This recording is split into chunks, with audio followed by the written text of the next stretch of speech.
білдің, жалғасымыз бізде қандай арман бар. Ақшатауды қоныс қылған жақайым, есіміңді мақтан қылып айтайын. Жау жүректі мың баланың біріміз, ұрпағымыз ұлы тұлға Сарытайдың.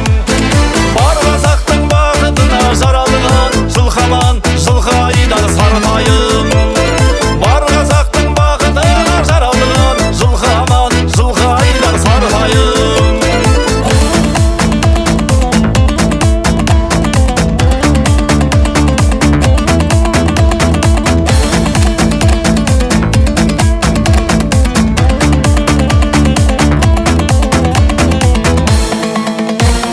Жақайымнан шықты батыр шешендер, шығар әлі ел бастайтын көсемдер. Жақайымның баласынан бата ал, мал мен басын қатар өссін десеңдер.